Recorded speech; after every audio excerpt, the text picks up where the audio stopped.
Halo, assalamualaikum. Perkenalkan, nama saya Rahmawati dari kelas 11 IPA 4. Di video kali ini saya akan menjelaskan tentang proses pembentukan urin.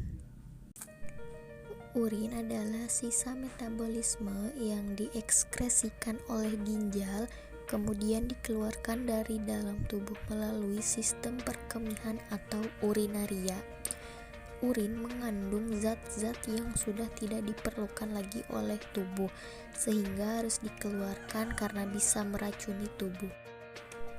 Ini adalah gambar proses pembentukan urin. Proses pembentukan urin terdiri dari 3 tahap, yaitu 1. Filtrasi atau penyaringan.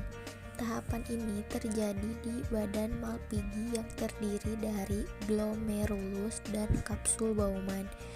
Glomerulus bertugas menyaring air, garam, glukosa, asam amino, urea, dan limbah lainnya agar dapat melewati kapsul Bowman.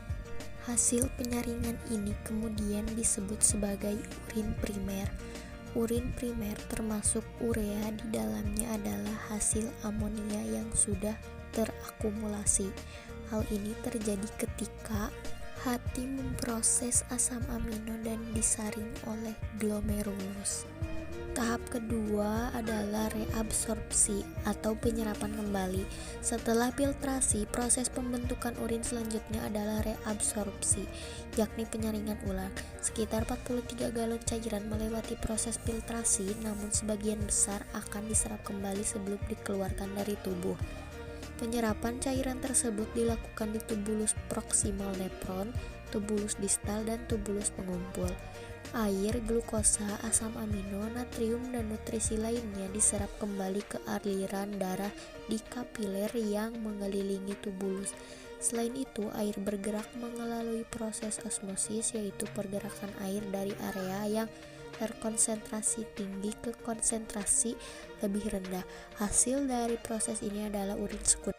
Tahap 3 atau tahap terakhir adalah sekresi atau augmentasi atau bisa disebut juga pengumpulan.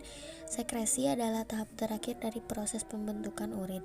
Beberapa zat mengalir langsung dari darah di sekitar tubulus distal dan tubulus pengumpul ke tubulus tersebut. Tahapan ini juga menjadi bagian dari mekanisme tubuh untuk menjaga keseimbangan pH asam basa dalam tubuh. Ion kalium, ion kalsium, dan amonia juga melewati proses sekresi seperti beberapa obat. Hal ini dilakukan agar senyawa kimia dalam darah juga tetap seimbang.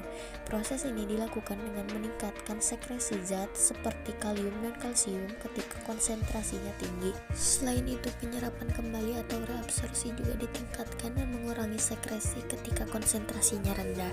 Urin yang dibuat oleh proses ini kemudian mengalir ke bagian tengah ginjal yang disebut panggul, di mana ia mengalir ke ureter dan kemudian tersimpan di kandung kemih. Selanjutnya, urin mengalir ke uretra dan akan keluar saat buang air kecil. Terima kasih sudah menonton. Assalamualaikum.